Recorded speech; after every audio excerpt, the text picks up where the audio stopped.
And, you know, normally I wouldn't even come out and talk much about this because, you know, it's just kind of an uncomfortable, unseemly subject.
Pre-training bras for little girls.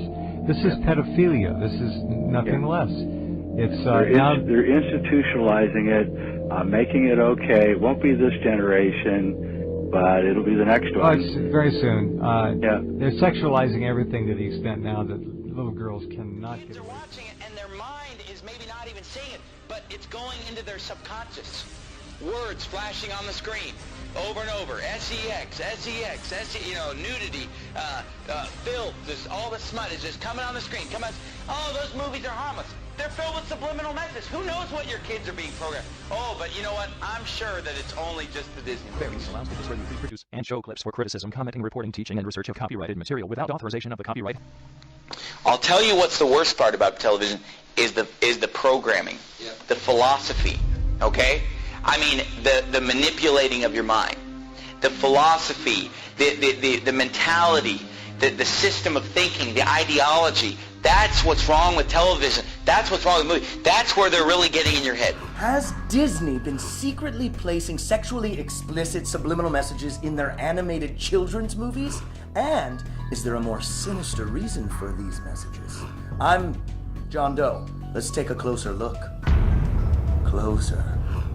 Oh! Is that a smoked turkey leg in your pocket, or are you just... Wait a second, you can't joke like that, Doe. This is a children's movie. Oh, hey, this looks pretty wholesome. I wonder what the forecast in Africa is today, Simba. Looks like it's partly cloudy with a chance of... sex? That definitely spells out sex. I thought The Lion King was a children's movie. Let's check the poster to be sure. Oh, and how about the poster for Tangled for a little more subliminal advertising? And apparently in Agrabah, good teenagers take off their clothes.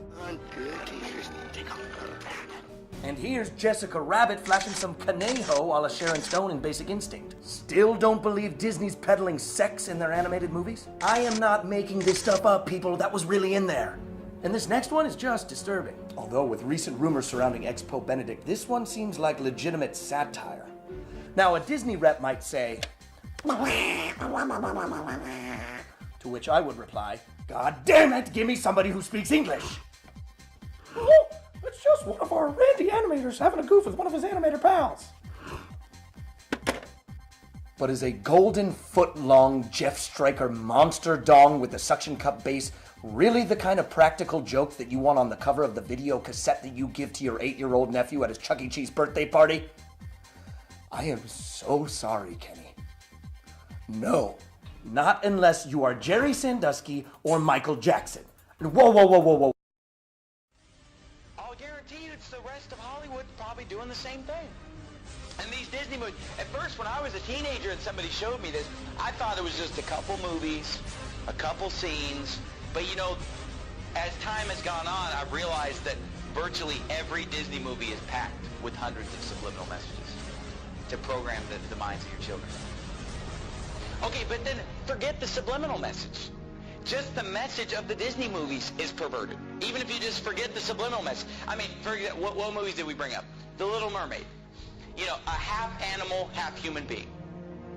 That's perverted in and of itself. All throughout the Bible, every false god is a half animal, half human being. They're constantly merging of animals and human beings. It's paganism. It's wicked. And yet every Disney movie is pretty much based on the merging of a human being with an animal. It's described in the Bible. And the movie The Little Mermaid, you know, she's topless the whole time, right? She's just wearing like a bikini top. How is that? Is that how you want your daughter to dress? Is that, oh, but there's no cussing, there's no nudity. Do you want your daughter going around in a bikini top? Ain't no passing craze. It means no worries for the rest of your days. It's our problem-free philosophy. Hakuna Matata, what a wonderful phrase. Hakuna Matata, ain't no...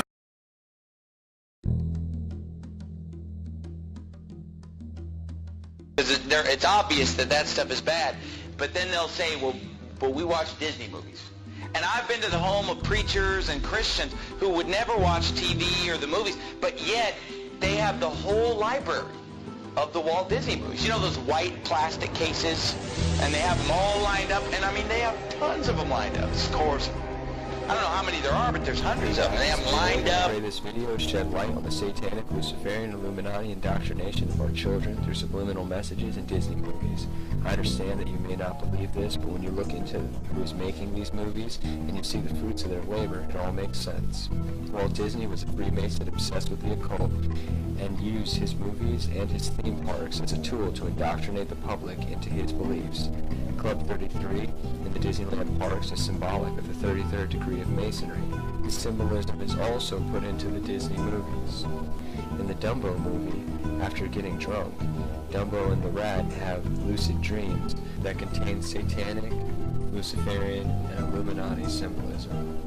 Disney also displays its corrupt satanic agenda through programming of their idols. They introduce innocent stars that slip under parents' radar and build up a fan base. As the idols get older, they corrupt them and send them on a crash course in a dragnet plot to drag some of their fans down with them. Examples of this are Miley Cyrus, Britney Spears, and Christina Aguilera. Pushing it, and giving us Lady Gaga and everything. It's a complete destruction of the psychosexual mind of children.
Do you know that Disney movies are filled with subliminal messages?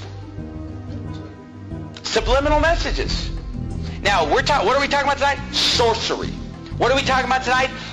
Getting inside your mind and messing with you, controlling your thought process by supernatural means or demonic means. Or hey, I'm going to tell you something. Disney movies are filled with subliminal messages. And you say, oh, that's a hoax. I've seen it with my own eyes. When I was a teenager, I had a friend of mine sit me down at his house and show me the subliminal messages in the Disney movies.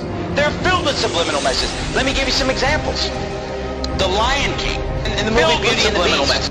the whole first half of the movie is these prostitutes in the town that are dressed just half naked, dancing around, you know, admiring this guy, the big, strong, handsome guy. But all these girls are dressed indecently. They're obscene in their gestures, subliminal messages, and then the whole movie is basically just exalting a certain physical standard of appearance.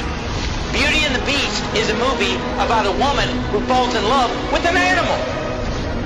And in the movie, they keep acting like, well, he's just ugly. He's not ugly, he's an animal. But there's a difference between being ugly and being a beast, being an animal. And if you've seen the cartoon, it's an animal. It's like a dog. It's like a big dog man or something. I mean, it's clearly an animal, and yet she falls in love with him while he's an animal. You know, only when she kisses an animal does he become a human being.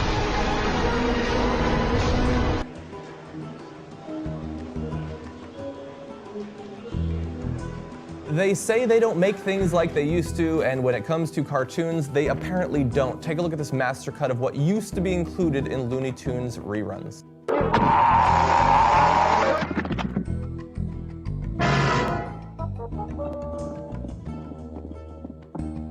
If that guy does that to me once more on this picture, I'm gonna blow my brains out.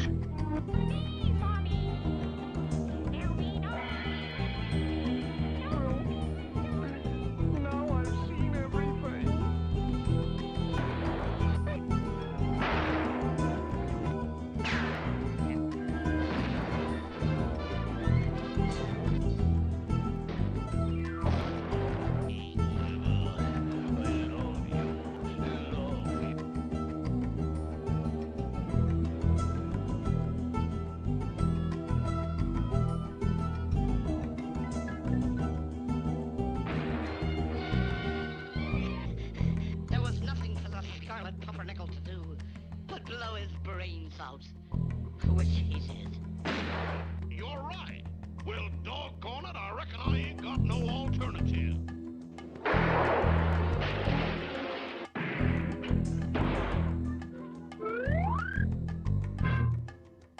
Goodness, I didn't want to live.